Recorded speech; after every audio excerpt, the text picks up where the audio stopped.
The 12th of August, 2025, Eastern Ukraine.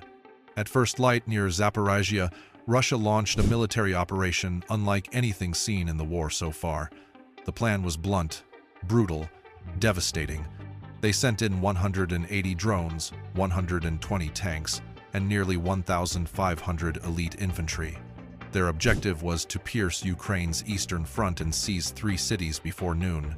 But within 90 minutes, that force was reduced to twisted wreckage and retreating shadows. What was meant to be a lightning strike turned into a lesson in modern warfare, because behind the trees, beneath the soil, and above the battlefield, Ukraine was ready. And they had prepared something Moscow never expected. It started at 4 a.m. Russian infiltration units crept across farmland and riverbeds in the dark, scattered in 2s and 3s. They weren't here to fight, not yet. Their job was to cut wires, jam radars, and create panic from within. It was a tactic Moscow had perfected over decades, but Ukraine was watching. Every 8 seconds, high-altitude drones relayed thermal and optical data to command centers hidden in bunkers. Ukrainian scouts picked up the movement, then waited. At 6:40 a.m., the sky changed. From 3 directions, Zaporizhzhia, Pokrovsk, and Novopavlivka, Russia launched a drone swarm of terrifying scale. Hundreds of quadcopters and loitering munitions descended in waves. Some streamed live footage to Russian command. Others were armed, pre-programmed to strike bunkers, vehicles, and even refugee convoys. Explosions erupted across residential streets. One drone hit a civilian bus. Another dived into a hospital roof. In just minutes, over 200 civilians, many of them elderly, were dead. Russia believed it was softening the battlefield. But the real operation had yet to begin, and Ukraine hadn't fired a shot. By 7:10 a.m., the ground shook. Columns of T-90 tanks rolled forward in tight formation. Steel monsters, each over 45 tons, thundered across open fields, their cannons firing indiscriminately. Behind them came waves of troop carriers and trucks, packed with Russian infantry. Russia believed Ukraine was already broken, but every mile they gained brought them closer to destruction. By the time Russian tanks reached the outskirts of Novopavlivka, Moscow was convinced this would be over by breakfast. Ukrainian cities were burning, hundreds of civilians were dead, entire blocks were flattened, and yet no organized resistance had appeared, not a single major counterattack, not a single tank. That was the point. Because Ukraine wasn't going to stop the Russians with brute force, they were going to break them with the ground itself. Unseen beneath the open countryside, Ukrainian engineers had spent weeks carving a trap so detailed it rivaled anything in modern war history. 3 miles of farmland had been quietly transformed into a maze of death. It began at 7:23 a.m. A Russian T-90 crested a ridge west of Zaporizhzhia. The ground beneath it gave way. It didn't explode immediately. It fell, 20 feet straight down into a pit lined with anti-tank mines. The explosion ripped the turret clean off the hull, flinging it over 30 feet through the air. A fireball followed, then silence. That was the signal. Across the entire death belt, more tanks plunged into pits. Some were laced with steel spikes. Others were filled with shaped charges. Even the infantry found no safety. Man-traps, disguised as trenches, snapped closed around them. Screams echoed through smoke-choked farmland. In the first 6 minutes, 11 tanks were lost without a single direct Ukrainian strike. Panic spread. Russian radios erupted with confusion. Pull back? Push forward? Which route was clear? None. Because every visible safe lane had been left open on purpose to lead them deeper into kill zones. Then came the next layer of the trap. Concealed beneath camouflage and behind hills, Ukrainian Bodana howitzers locked in, GPS-guided, ready. And they waited for one thing: chaos. At 7:31 a.m., the waiting ended. From the tree lines and ridges that had remained silent all morning, Ukraine's artillery began to fire. Not randomly, not in desperation, precisely. Each shell was pre-targeted based on real-time drone data. Russian tanks that tried to reverse were hit. Trucks stalled in the pits were vaporized. Infantry squads regrouping behind barns were torn apart before they could fire a shot. Ukrainian oplot tanks now entered the field, but not as brawlers, as hunters. Using infrared scopes and data relayed by surveillance drones, they targeted moving vehicles, command trucks, and convoys. And one by one, they began to cut through the Russian formation like a scalpel through flesh. By 7:37 a.m., what was once a coordinated Russian advance had splintered into fragments. Some commanders shouted for fallback, others pushed forward blindly.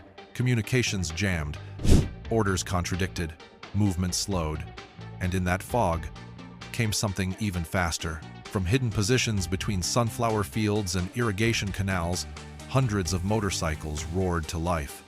These weren't ordinary bikes. Ukraine had modified them with mounted grenade launchers, reinforced armor plates, and thermal targeting on the handlebars. Lightweight, fast, lethal. They swept across open farmland at over 70 miles per hour, slicing between wrecks and striking isolated infantry units trying to retreat.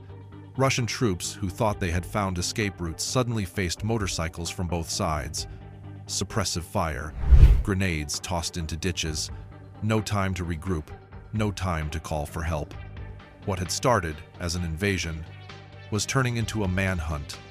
At 7:44 a.m., the battlefield had transformed into a nightmare. The Russian main force was in shambles, but they weren't the only ones in trouble. Earlier that night, Moscow had slipped dozens of small infiltration teams behind Ukrainian lines, 2 to 5 men per squad, moving through woods, ravines, and abandoned homes. Their job was to ambush from the rear once the offensive broke through.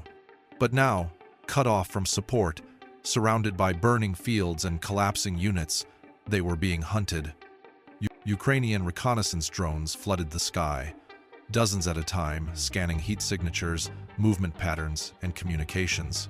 The infiltrators were no longer ghosts. They were red dots on a thermal map, and one by one, they started to vanish. At 7:52 a.m., precision mortars began falling, not at the front, but behind the lines, inside barns, on village roads, in dry canals, places where Russian special forces had tried to regroup. In Novopavlivka alone, 11 infiltration teams were wiped out in under 20 minutes. By 8 a.m., there were no flanks left to strike from, no backup, no forward momentum, only smoke and silence. The battlefield was no longer a place of combat. It had become a cage. Oplot tanks closed in, their cannons lowered. Some Russian units tried to surrender, but retreat corridors were already blocked. Bodana artillery still rained down from behind. And motorcycle squads kept circling, relentless, fast, uncatchable. In just over 40 minutes of combat, Ukrainian forces had destroyed or immobilized nearly 70 armored vehicles and neutralized over 600 enemy troops. Many were killed, hundreds more were captured, the rest wandered, disoriented, through burning farmland with nowhere left to run. By 8:05 a.m., the numbers had stopped moving, but the message was only beginning to spread.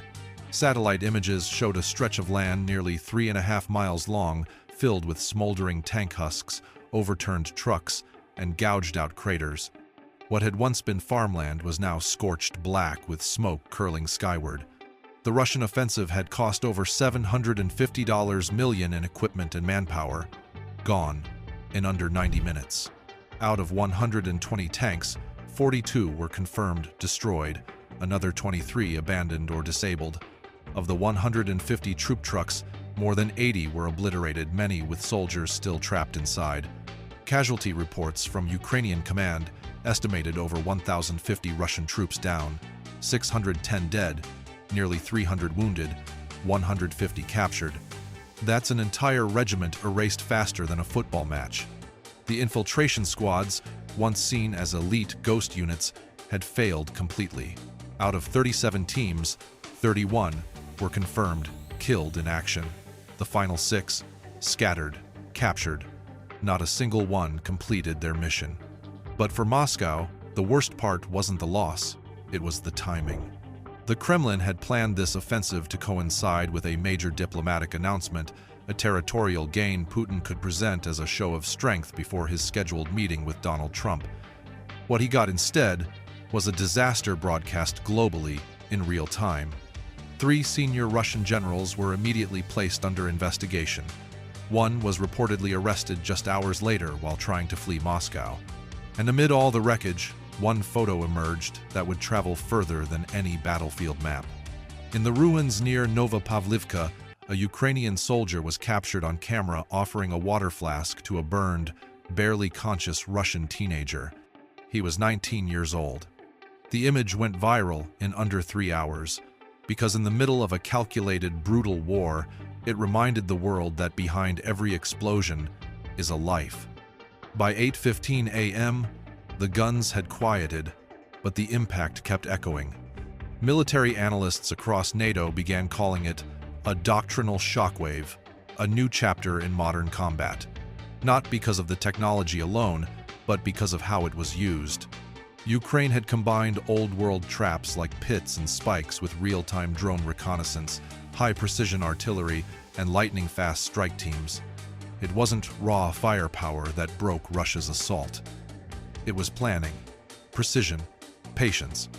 With less than $20 million in defense spending, mostly on mines, shells, and drones, Ukraine had dismantled an armored offensive worth nearly 40 times that amount. And they didn't do it with surprise alone. They did it with strategy. By 8:30 a.m., the entire operation was over. What had begun as a full-scale invasion collapsed into one of Russia's most humiliating defeats since the war began. 3 cities remained in Ukrainian hands. Over 1,000 Russian troops were dead, wounded, or captured. Dozens of tanks and trucks littered the roads in flames. And, through it all, Ukraine had sent a message, not just to Moscow, but to every nation watching. Power isn't the number of tanks you send. It's what happens when those tanks meet a defense that sees them coming and doesn't flinch. Because true strength doesn't shout.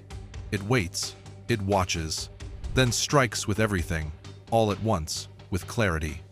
The Battle of the 12th of August will go down as one of the most decisive ambushes in the modern war. But the real legacy? It's the image of a Ukrainian soldier kneeling beside an injured enemy, proving that, even in a field of fire, humanity survives.